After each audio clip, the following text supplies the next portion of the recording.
Shalakaya Chakshurumilitam Yena Tasmai Sri Gurave Namaha. Namo Om Vishnu Padaya Krishna Prestaya Bhutale Srimate Bhakti Vedanta Swami Niti Namine. Namaste Saraswate Deve Gauravani Pracharine Nirvishesha Shunyavadi Paschatya Deshatarine. Jai Sri Krishna Chaitanya Prabhu Nityananda Shri Advaita Gadadhara Shivasadi Gaura Bhaktarunda. Hare He Krishna Karuna Sindhu Dinabandhu Jagatpate Gopesha Gopika Kanta Radha Kanta Namostute. Tapta Kanchana Gaurangi Radhe Vrindavaneshwari Vrishabhanustute Devi Pranamami Hari Priye. Vancha kalpatarubhyascha kripa sindhubhya eva cha patitanam pavanebhyo vaishnavebhyo namo namaha. Hare Krishna Krishna Krishna Hare Hare Hare Rama Rama Rama Hare Hare. Mukam karoti vachalam Panghum langhayate girim Yat krupatamaham vande Shri Gurum Dinataranam. Shri Gurum Dinataranam Paramananda Madhavam Paramananda Madhavam Paramananda Madhavam.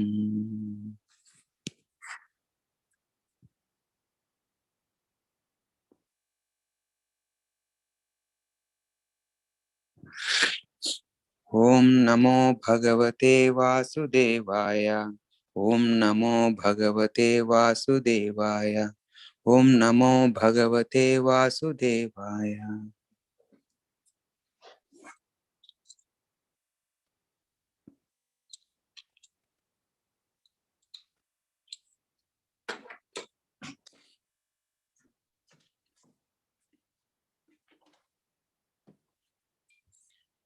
Hare Krishna.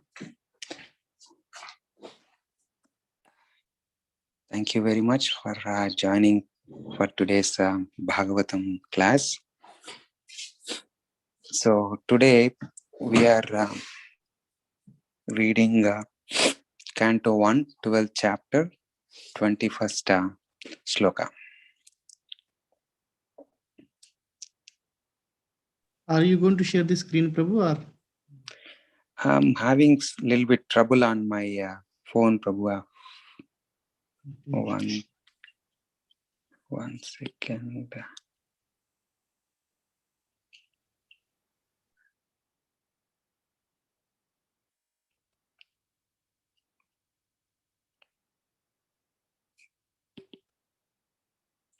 I'm joining from my phone, Prabhu. I'm having a little challenge. No problem, Prabhu. Do you want me to share? I can share the screen. Yeah, can you put this shloka, Prabhu?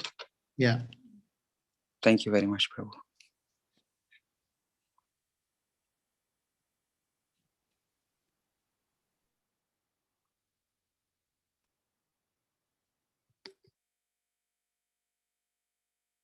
Okay. Wait.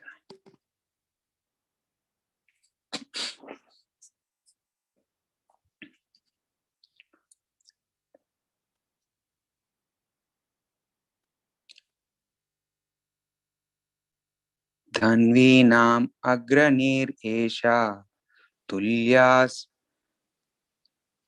charjunayor dhavyoho utasa iva durdharsha samudra iva dustaraha. Dhanvinam agranir esha tulyascharjunyor dvayoho utasa iva durdarshaha samudra iva dustaraha.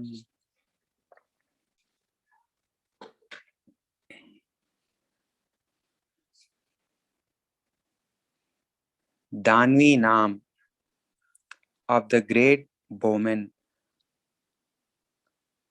Agraniha, the foreman, Esha, this child, Tulyaha, equally good, Cha, and Arjunayoho, of the Arjunas, Dvayoho, of the two, Utasaha, fire, Iva, like, Durdarshaha, irresistible, Samudraha, ocean, Iva, like, Dustaraha, unsurpassable, Danvinam agranir esha, Tulyasarjunaryor, Dvayoho, Hutas iva Durdarshaha, Samudra iva Dustaraha. Anybody like to read the shloka?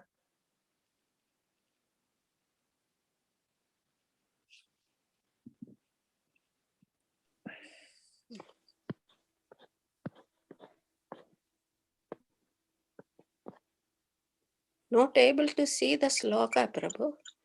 The On the okay. Zoom, on the Okay. Zoom, yeah, Okay. please.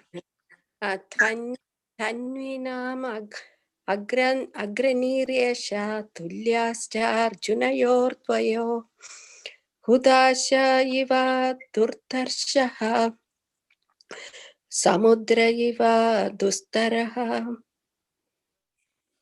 Thank you, Mataji. Thank you, Prabhu. Anyone else like to read?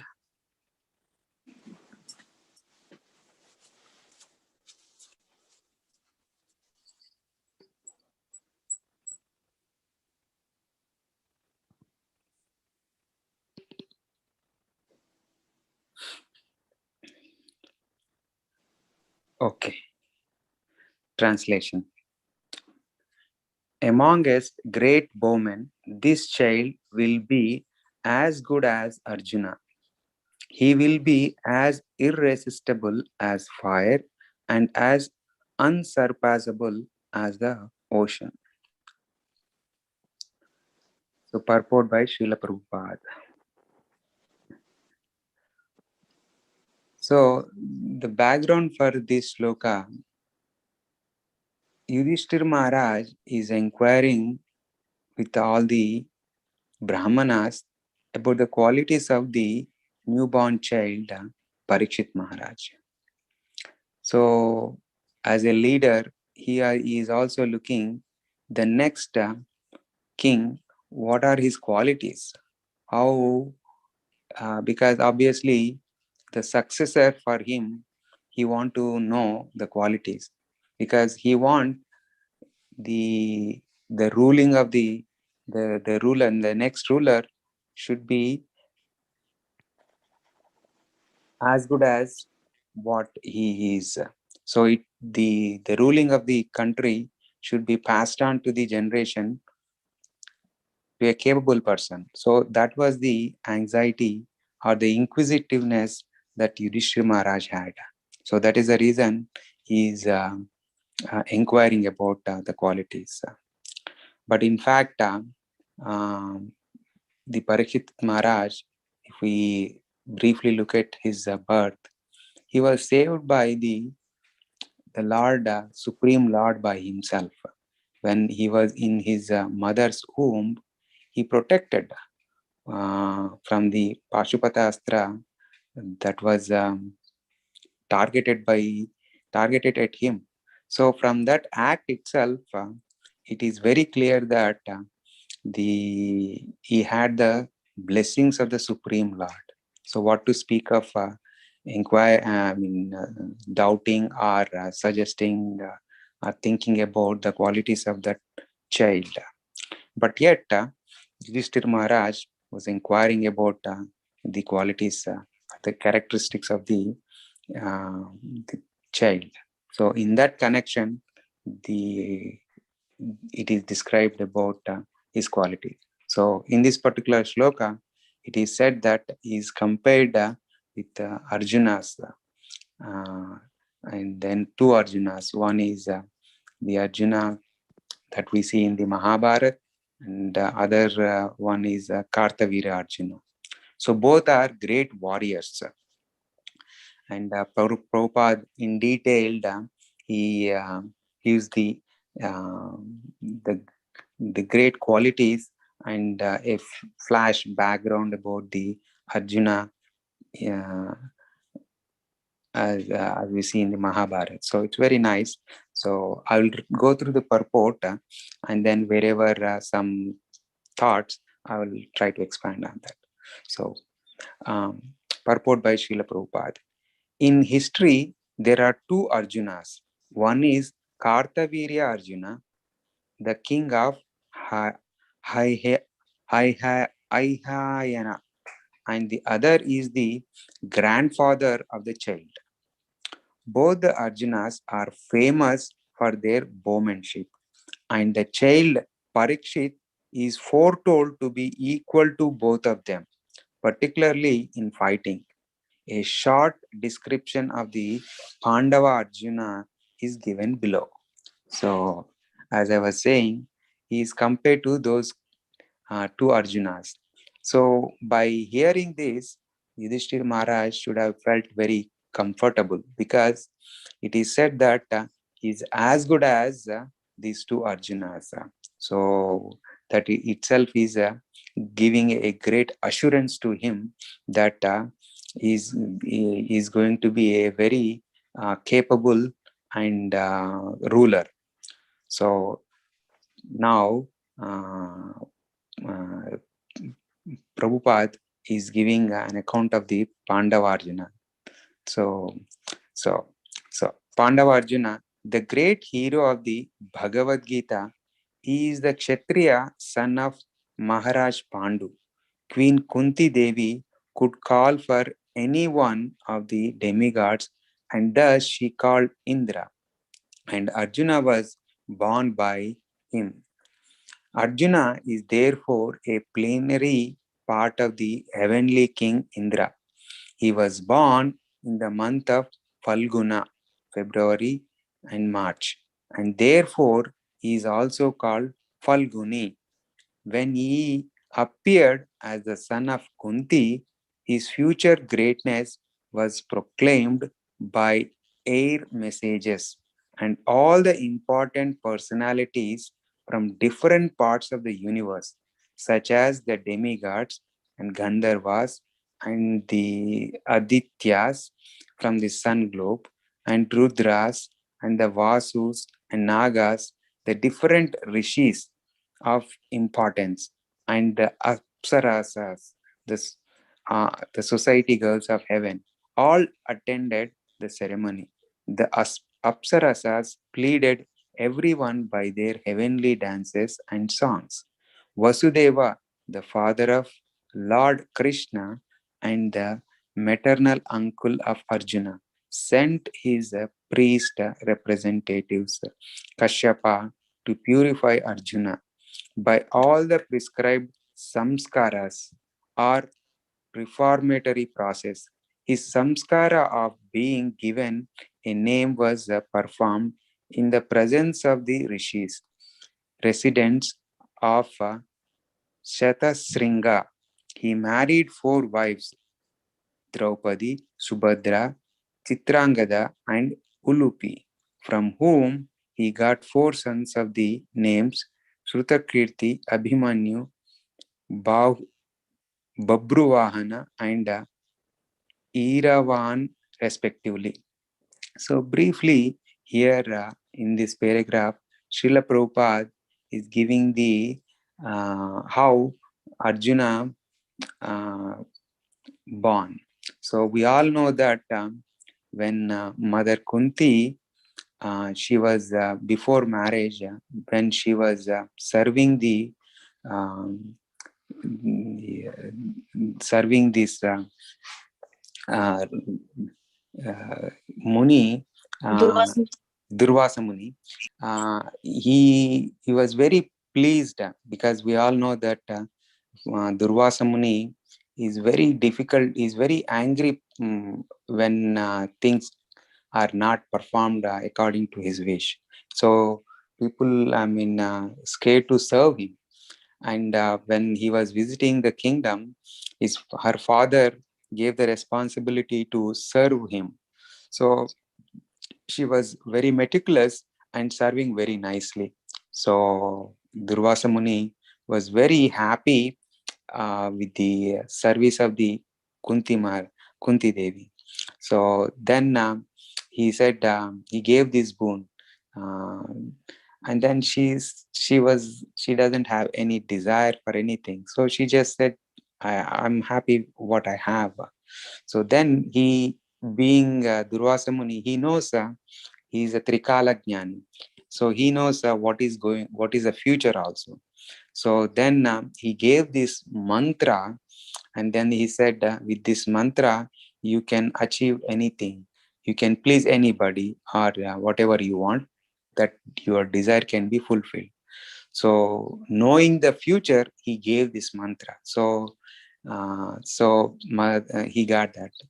So then fast forward, everything was going nice, and then she married to Pandu Maharaj. And then Pandu Maharaj, then I'm just saying, what was that need to use that mantra? So Pandu Maharaj, when he went for in the forest, the kings used to go for hunting. So when he went, one time it so happened that when there were two deers, and he shot one of them. It was so happened that those two deers were the one Muni, and it was mating with his wife. So that was an accidental act. It happened. So that Muni gave a curse to the Pandu Maharaj and said, whenever you are mating with your mm, wife, you are going to die. So that was the curse he had. So that's the reason he couldn't he couldn't mate with his wives. So as a result, they never had any children. So learning this curse, he was sharing after coming back what happened. They were very sad. So then at that time, Kunti Maharani shared this the mantra that she received, and it was then with that he was felt very happy that at least with this he can have his successors. So he asked Kunti Maharani to pray the demigods, and with their blessings get the children.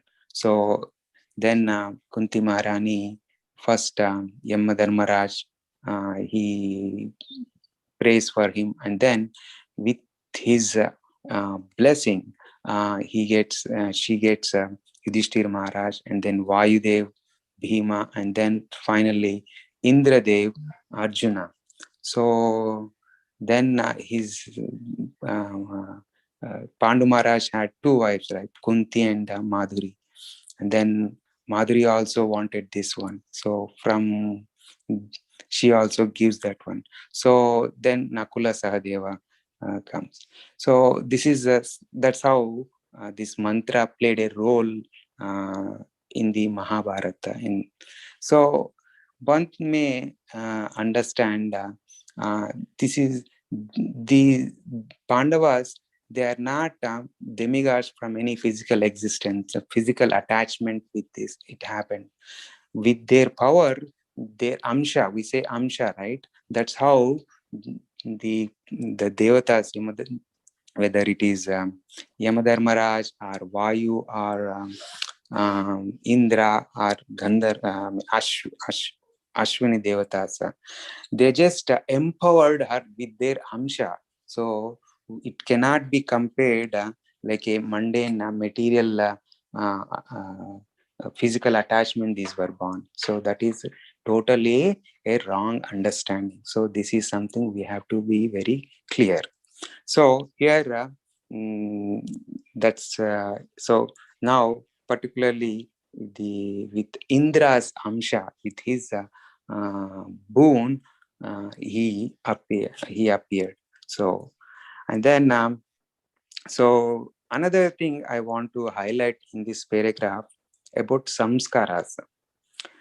These samskaras are very important. So here Prabhupada also mentioned that they performed different samskaras when this Parikshit Maharaj appeared.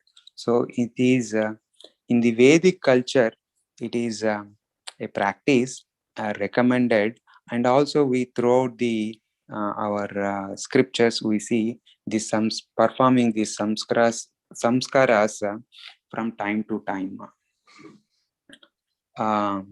So now even on a practical note, Garbhadan samskaras. There are so many samskaras are there. So particularly Srila Prabhupada, we have these 4 regulative principles, right? So even within the married life, when the when they want have a child, there is a particular process. So with that process, like they chant 50 rounds of japa on that day, and with that mood, they conceive the baby. So by doing this process, what is happening? Um, they are inviting the souls that are looking to have a nice environment for their devotional progress. So that is the whole understanding behind performing any samskaras. So there are series of samskaras at each stage when the boy or girl is growing from the Garbhadan, like till they go for all the rest of the life. So similarly, here Prabhupada is highlighting about samskaras. So now one of the Prabhu was sharing that the children that the children that they who were born to the parents by performing these samskaras, their uh, uh, their inclination for devotion service or devotional practice very significant or apparent. This was the Prabhu who was sharing in one of the Gurukulas, people, the kids that are born with the samskaras and with are not. So that's observation he was mentioning that one. So like this, these are very important. And Srila Prabhupada also, we have detailed details of these samskaras given for our benefit. So it is recommended that we do those things. Now, moving on, next paragraph. During this student life, he was entrusted to study under the great professor Dronacharya, along with other Pandavas and the Kurus, but he excelled everyone by his studious intensity, and Dronacharya was especially attracted by his disciplinary affection. Disciplinary affection. Dronacharya accepted him as a first grade scholar and loved heartily to bestow upon him all the blessings of military science. He was so ardent a student that he used to practice bowmanship even at night. And for all these reasons, Professor Dronacharya was determined to make him the topmost bowman of the world. He passed very brilliantly the examination in piercing the target, and Dronacharya was very pleased.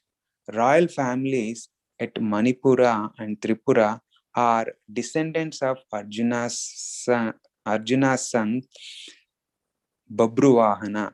Arjuna saved Dronacharya from the attack of a crocodile, and the Acharya, being pleased with him, rewarded him with a weapon of the name Brahma Shiras. Maharaj Drupada was inimical towards Dronacharya, and thus when he attacked the Acharya, Arjuna got him arrested and brought him before Dronacharya. So till here. So the next is Arjuna. He was the disciple, or he studied under the great Acharya Dronacharya. So one of the thing here, very important, that not only in our material life, but in spiritual life also, it is very important to have a guru. Under the guru only we can properly learn things. So often today people think that okay, anything can be learned without guru. Of course, to some extent in the material world, with all the facilities that we have, we can learn. Because when Srila Prabhupada was asked same question, he used to he said that if you want to become a doctor, it is better you study under a practicing doctor, under his guidance. That is very important. Otherwise, you may acquire the knowledge by reading the books, but the experiences, the guidance that a teacher gives is very important. So, what to speak of spiritual practice? So, the spiritual progress or spiritual understandings are properly given, because one of the things we use Guru Parampara or disciplic succession. So, it is very important in spiritual life having a guru. Why? Because the spiritual principles or whatever practices are given by the guru. So these the especially in the Guru Parampara system, the guru is this knowledge is passed from one guru to the other. Uh, Actually, in the very old times, all the scriptures were existing in the form of sound. There never was a time it was in the written form. Of course, understanding the shortcomings of the Kali Yuga, Vyasadev mm, made them available in the written form, so that the Kali Yuga people can have access to them. But otherwise, everything was in the form of sound vibration, because one guru used to give this knowledge to the next one, to their disciple, in the form of sound. They used to listen and remember. That is the capacity of those days in the other yugas. But in Kali Yuga, it is very difficult to remember that kind of caliber. We cannot find. Very hard. I can say in Andhra, there used to be these avadhanas, like Shata means there used to be a person, this person who is called, he is such a remarkable, even these days, you don't find that many, but very few you can see. So these people, sometimes when I was in college, when I was in Hyderabad, one time in the it was organized. So this person, I think he was capable of doing up to 1,000 people. So they gather, 1,000 people will gather, and this person will sit there, and these 1,000 people will ask questions randomly, anything, and they can also say something. And at the end of that session, maybe depending on the number of audience, it can go from 1 day to 3 days or a week also. So for this whole session, if it is 3 days or 1 week, he will sit and just simply listen this avadhani. And then at the end of that day, final session, then on that day, anybody they ask, okay, whatever the question, he just tells the question and the answer also. So for 5 days or for that whole period, you will just simply listen and remember. And to add more complexity, sometimes they ring some bells and other things to distract him. But yet, this person has such a caliber to listen and remember. That is the capacity of these people. So now, in the Vedic times, in other yugas, that was a caliber. But in Kali Yuga, we don't find. And what to speak of nowadays, with the with the creation of the smartphones, everything, it is said generally, our smartness has been transferred to these gadgets. Nobody we remember anything because everything is there. So one of the shortcomings is the brain. It's very amazing, the creation. You look at this is one thing that the more you use or the more you put to use, it becomes sharp. Unless other things, the more you use, they become they become less. But whereas the brain is something amazing. The more you put to use, the more. So unfortunately, in our society these days, our kids are not exposed to this concept of remembering, because they are totally become dependent on these gadgets. So that is very unfortunate. But at least in our devotee community, the devotees are very rightly, they encourage and they guide their children to memorize the shlokas. It's a very very nice process. Not only by repeating the words of the Supreme Lord, we are going to be energized, that the words of the Supreme Lord internally gives us so much energy and enlightenment to do right things. So this is something. And on top of that, see, of course, that practice there. And in my childhood, people, it's especially in Indian families, this tradition used to be memorization. It's very nice. But after coming to Srila Prabhupada movement, ISKCON, even children at such a early age, they are not only encouraged to memorize, but most importantly, they are emphasized to understand the meaning. So memorization with understanding the meaning, it profoundly forms a strong base for their future. So that is very nice thing, because other Indian families, mostly they just focus on the memorization.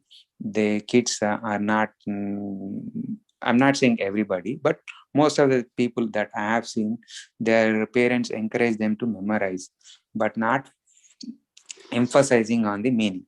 So this is something I just wanted to highlight. Uh, Memorization with meaning is profoundly important. So there was one Prabhu who was sharing his uh, parents' encouragement to learn these shlokas. So he was saying that in his childhood, his father was very much asked him to learn these shlokas. So it so happened that there are so many shlokas, right? Often in Andhra, when I was growing, the Bhagavad Gita was recited when something a death that happens in the homes. So people used to say that's the only time, especially these slokas was recited to console the people. So there is a kind of a wrong practice. Of course, I'm not saying that's not good, but the Bhagavad Gita is a lifelong guide for us. So this Prabhu was saying, because of that, his father's encouragement, he was able to sustain in life. Why? When he was in 10th standard, I think his father was met with an accident and he passed away.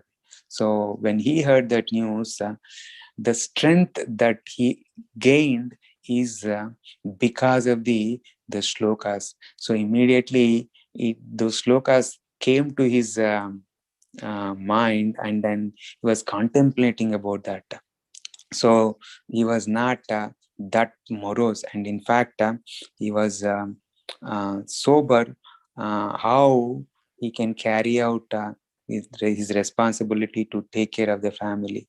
So, and till now the Prabhu was fast forward, he not only completed his studies and then took care of his family, and then that he was sharing one day, this is the how significant role the Bhagavad Gita played in his life.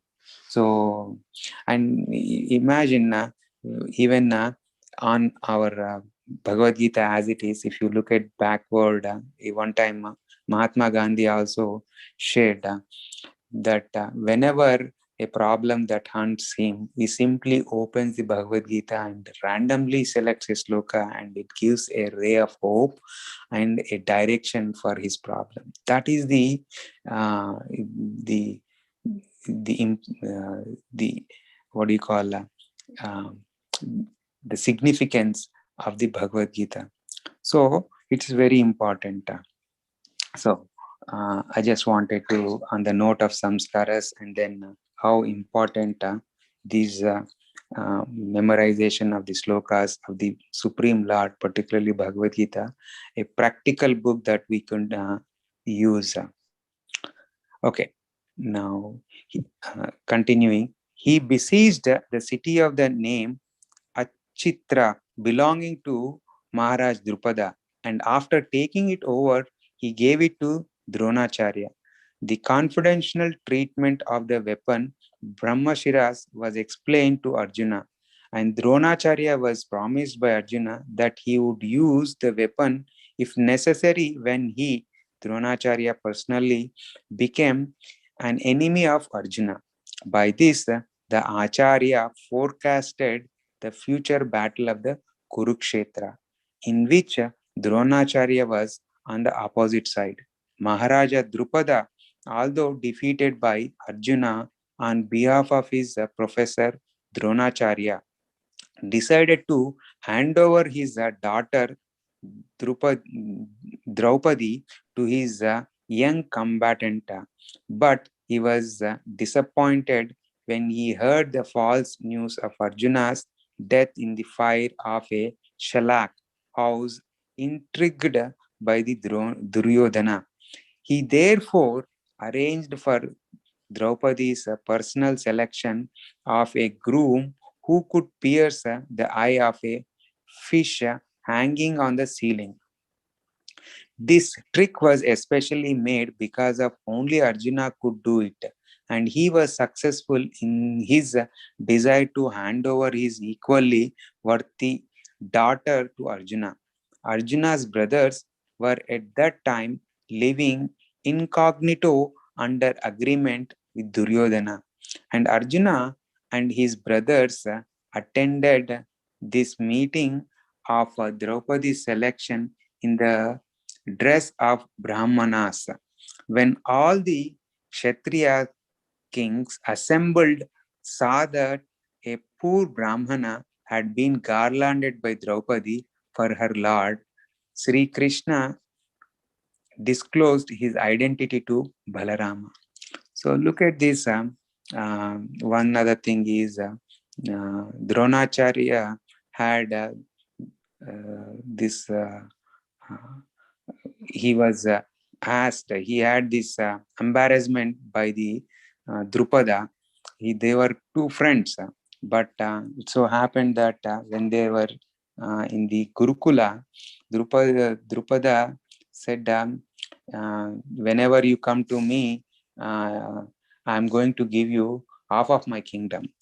So fast forward, Dronacharya, one time when after growing, when they departed from the Gurukula, he went to his kingdom. So, but Drupada neglected him. And what to speak of, he totally forgot about his what he said. and he didn't even properly receive him. So Dronacharya felt very shame and embarrassed, and then he asked his disciples, whoever want to give as a Guru Dakshina. First he didn't want, but anybody want, that he want them to go and bring the Drupada. So Kauravas couldn't do, and then Arjuna went and then fought with him, and then easily he captured. So Drupada knows how great Arjuna. So we all know how he arranged this uh, uh, he wanted to give his daughter Draupadi to him. So he arranged this the fish. This is only possible. Only Arjuna, only the person who can do such a great uh, uh, bowmanship. By looking, this fish was yeah, on the top, and then the water below that one, they have to look into the water, and this fish is moving, and then he has to um, throw the bow. So that was the arrangement. So Arjuna easily made that, and then finally we all know that. So this is how Arjuna's qualities were uh, described. So now fast forward, let's go. He met Ulupi at Haridwar, and he was attracted by that girl belonging to Nagaloka, and thus Iravan was born. Similarly, he met Chitrangada, a daughter of the king of Manipura, and thus Babruvahana was born. Lord Sri Krishna made a plan to help Arjuna to kidnap Subhadra, sister of Sri Krishna, because Baladeva was inclined to her hand her over to Duryodhana. Yudhishthira also agreed with Sri Krishna, and thus Subhadra was taken by force by Arjuna and then married to him. Subhadra's son is Abhimanyu, the father of Parikshit Maharaj, the posthumous child. Arjuna satisfied the fire god by setting fire to the Khandava forest, and thus the fire god gave him one weapon. Indra was angry when the fire was set in the Khandava forest, and thus Indra, assisted by all other demigods, began fighting with Arjuna for his great challenge. They were defeated by Arjuna, and Indra Deva returned to his heavenly kingdom. Arjuna also promised all protection to one Mayasura, and the later presented him one valuable conch shell celebrated as the Devadatta. Similarly, he received many other valuable weapons from Indradeva when he was satisfied to see his chivalry. So, I mean, throughout, see here we have seen how Krishna made the arrangement that Arjuna can marry the Subhadra Devi. So, Krishna, I mean, the Arjuna throughout his uh, life, from time to time, he had these challenges, and out of those challenges, he had got so many boons. So all these devatas were giving these boons or weapons to him. They all know that what is going to happen in the future. This gigantic or the great war is going to happen, and at that time, these weapons are needed for him. So that is how he was guided from the right from the beginning. When Maharaj Yudhishthira was disappointed in defeating the king of Magadha, Jarasandha, it was Arjuna only who gave King Yudhishthira all kinds of assurances. And thus Arjuna, Bhima, and Lord Krishna started for Magadha to kill Jarasandha.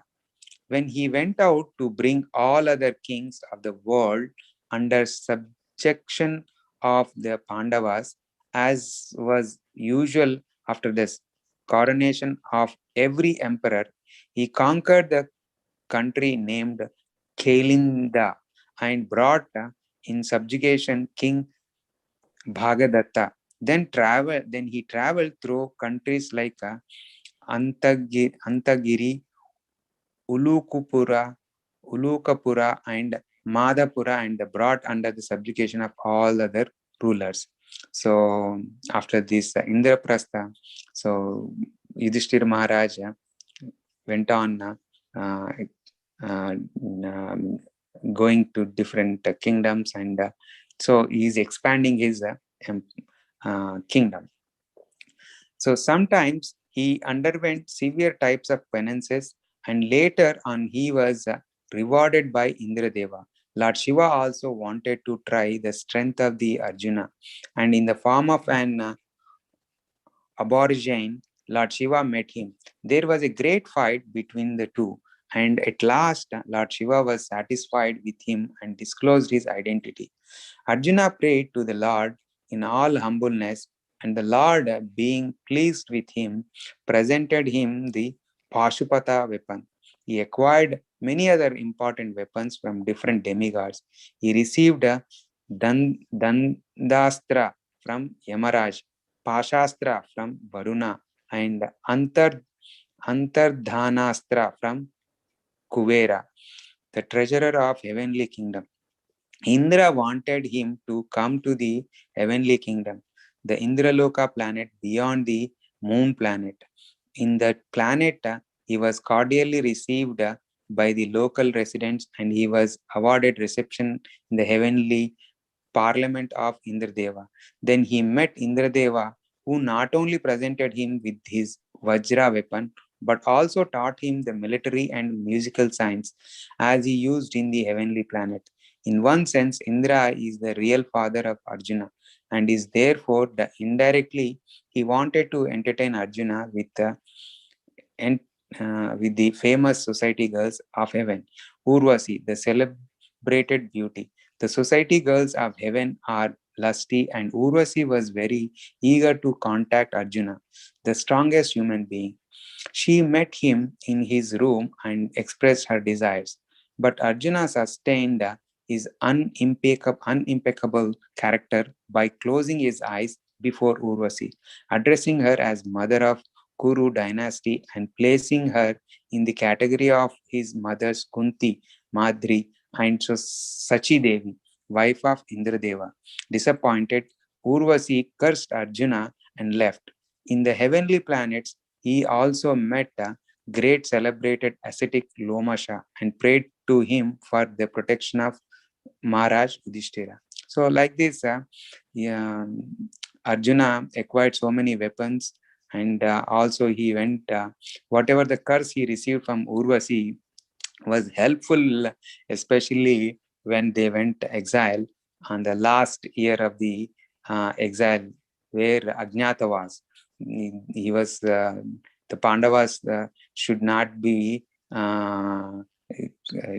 once again detected by the Kauravas. So that time, this curse was very helpful. So, and now one demonstration we can see how he not only great warrior, but he has so much control on his senses. And finally, when his inimical cousin Duryodhana was under the clutches of Gandharvas, he wanted to save him and requested the Gandharvas to release Duryodhana. But the Gandharvas refused, and thus he fought with them, and he got Duryodhana released. When all the Pandavas lived incognito, he presented himself in the court of King Vitartha and as a eunuch, and was employed as the musical teacher of Uttara, his daughter-in-law, and was known as Virata court as Brahannala. As Brahannala, he fought on behalf of Uttara, the son of King Virata, and thus defeated the Kurus in the fight incognito. His secret weapon were safely kept in the custody of Somi tree, and he ordered Uttara to get them back. His identity and his brother's identity were later undisclosed to Uttara. Dronacharya was informed of Arjuna's presence in the fight, of the Kurus and Viratas. Later on the battlefield of Kurukshetra, Arjuna killed many great generals like Karna and others. After the battle of Kurukshetra, he punished Ashwatthama, who had killed all the 5 sons of the Draupadi. Then all the brothers went to uh, Bhishma Deva. So, I mean, uh, okay. So that's how we see how Ajnatavasa. So even in Ajnatavasa also, all throughout their exile. So if we look at one other thing, Pandavas, um, they never had a luxury time in their lives. Constantly one or the other problems. But always they had one thing unique is the association of the Supreme Lord. So at the end, that is what I mean delivered them. So one thing that at least I hear understood, just because devotees, it doesn't mean that we won't have any problems in our lives. Like others, everybody, whether devotee or non-devotee, will have problems. But the devotees, they look the life through the lens of the spirituality that gives them the immense strength. Our perspective of problems will change. Not that the problem will change, but the perspective of the problem will change, and that will help us in sustain the life. So that is what we can learn from the Pandavas. So fast forward. It is due to Arjuna only that great philosophical discourses of the Bhagavad Gita were again spoken by the Lord on the battlefield of the Kurukshetra. His wonderful acts on the battlefield of the Kurukshetra are vividly described in the Mahabharata. Arjuna was defeated, however, by his son Babruvahana at Manipura and fell unconscious when Ulupi saved him. After the disappearance of the Lord Krishna, the message was brought by Arjuna to Maharaj Yudhishthira. Again, Arjuna visited Dwaraka, and all the widows' wives of the Lord Krishna lamented before him. He took them all in the presence of the Vasudeva and pacified all of them. Later on, when Vasudeva passed away, he performed his funeral ceremony in the absence of the Krishna. While Arjuna was taking all the wives of Krishna to Indraprastha, he was attacked on the way, and he could not protect the ladies in his custody. At last, advised by Vyasadeva, all the brothers headed for Mahaprasthana. On the way, at the request of his brother, he gave up all important weapons as useless, and he dropped them all in the water. So, look at this, the one final sentence I just want to highlight. He gave up all important weapons as useless, and he dropped them all in the water. So, in our life, materially, we may acquire so many things. All these things, in the face of calamities, appear like a useless, nothing. So, with this understanding, this is not only we repeatedly hear in scriptures describing this material world as uh, padam padam vipadam. I mean, there is at every step there is a problem. So this is not a pessimistic way we have to take it. That is that reality. So, and Bhagavad Gita also says, right, this world is temporary, and then it's like a, uh, uh, it's temporary, right? And there is, it's and dukhalayam ashashvatam. It is a place of miseries, and then temporary. So devotees, they remember this message from the Bhagavad Gita. Why? That constantly give us not to get attached to this material world, because anything, whatever wealth you have, whatever position you have, whatever we have, they become useless at any time. If the Lord wants, anytime he can snatch away. So we have to remember that will help us not to be attached with this material world, and always remember, be detached. So the message in the Bhagavad Gita, right? Padma Patra Mivambasa. It says that we have to live like a um, lotus flower. Why? Why the analogy is given? The lotus flower is surrounded by so much dirty water, mud, and everything, but it is so detached from that. So similarly, though we have so many opulences around us, we have to remember that this thing, yes, these are all temporary, and then this place is miserable. So that is it's not that it's a pessimism. It is the truth. When we know the truth, that understanding will help us not to fall for all these tricks. So that's a reason devotees are always knows the true nature of the material world, and they are always blissful in both in miseries as well as even good times. So this final sentence is something very remember, we should be remembering. So I think I'm glad I could able to read the purport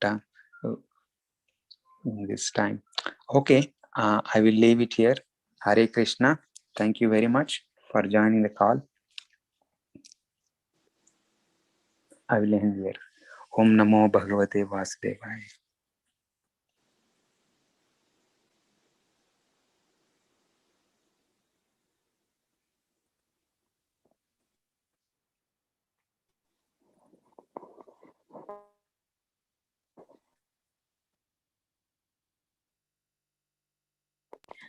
Hare Krishna, Prabhuji. This is Bhakti Priya Devidasi. Thank you. That's my humble obeisances. Almost Shri Prabhupada and Gurudev. You have thank you for your class, Prabhuji. We haven't heard you in a long time. I haven't heard you speak in a long time. So I'm very happy to see you speak today. So please continue giving classes like this, especially for today's class. The point that assimilated with me was the last point you mentioned about temporary nature of this material world.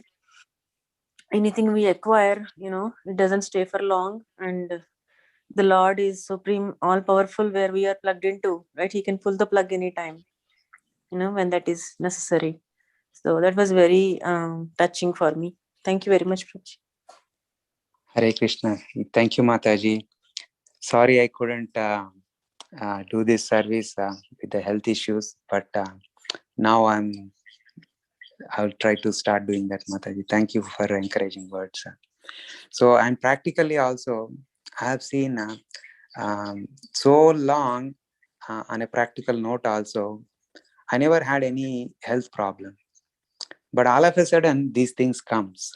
So for us only, I could able to sustain because of the little understanding or the hearings that I have heard, and that sustained me. So this is a really this is only lifeline for us, Mataji.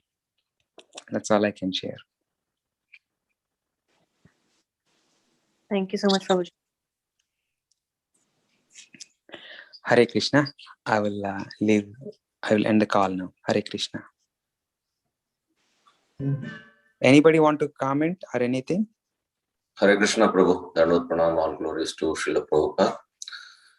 This is your servant. Thank you for your wonderful class. It's a long time, even just like Mataji said, I was also thinking about, hearing you for a long time. And it's such a nice, beautiful, and somehow Krishna made you such a beautiful purport of Arjuna, which was really giving a lot of insight of what Arjuna was and how to deal. And I like the way the paragraph after what the lessons you learned, that was really wonderful. And one thing you mentioned about is the Sanskrit, right? So some reflections on that there was some research also done that more especially the children, if they recite the Sanskrit Veda mantras, that was research done. I don't know about ISKCON, but people in the Veda mantras, they normally chant when they're childhood. When they do this, the neurologist came up, he did a lot of experiments on this, and he came to know that the size of the brain cells, especially with the memory, has been increased. So that's the power of Sanskrit. We should even not say Sanskrit, we should say Samskrita. Because my teacher used to tell that when I say Sanskrit, what are you talking about? That's in English. You should say Samskrita. So, some realization on that for me is that the more you chant the verses, it energizes us. Like, Srimad Bhagavatam, it's a verse, but we don't normally chant every day, and then that's why even in the Bhagavatam classes, people say, oh, repeat after me, something like that, right? So that helps to purify, because every word of Srimad Bhagavatam is purifying anyway. So anyway, wonderful. Thank you so much for the class. And then I think I feel that your energy is back, and please come back again and again and again. It's nice class again. Thank you. Thank you very much, Prabhu. I'll try to do this service. And on that note, even I think, especially in the academic circles, academics, they recognize, as you said, the Sanskrit, how important. I think if you Google NASA and Sanskrit, I heard even, I don't know, most of you might know, but some time back, NASA was researching to create a language that they can store all their discoveries. So finally, before they thought, okay, anyhow, creating, let's look at all the languages that are already there. And they found that Sanskrit is that language that will meet their requirement. So, and on a practical note, these days, the electronic gadgets, our kids are becoming the victims of these gadgets. Don't take me wrong. There are so many advantages of these gadgets, but on a larger scale, they are ruining the people's lives. The smartphones, especially if we don't use to our advantage. So I wish on a positive note, we didn't have these gadgets. So our kids would have been more prone to like reciting these games. Their taste is always, because see, even devotees, families also, they are exposed to outside world. When they go to the school, they are exposed to outside world. And then their taste for these reciting is day by day. I mean, literally, they don't have the taste. I mean, what can we do? We are living in society. So that's a reason I just wanted to share, like some of our devotees, they went to these Florida Alachua community to raise their children there. Uh, that's a really great, I have great appreciation for all those parents who took that great endeavor, because however so much we in this society right now, it's very difficult. So I'm on that note, I just wanted to see, I mean, I can share this, when Srivatsa was small, whenever I used to drive him to school, we used to recite these slokas. And then he used to know almost like before 6 years, he used to know like 20-30 slokas. But it's becoming a challenging for all the parents when I hear. So, I mean, Prabhu, thank you for highlighting that one. And yep, thank you, Prabhu.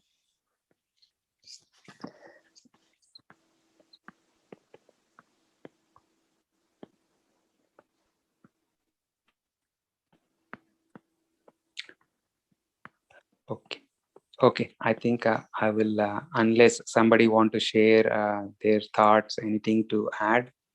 Otherwise, we can end this call.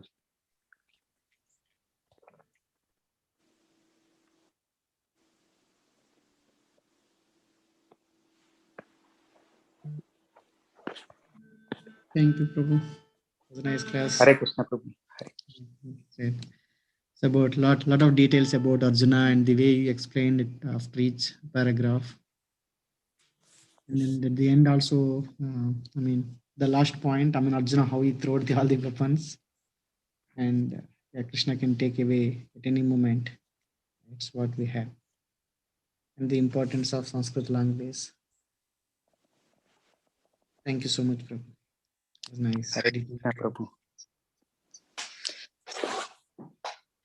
Okay.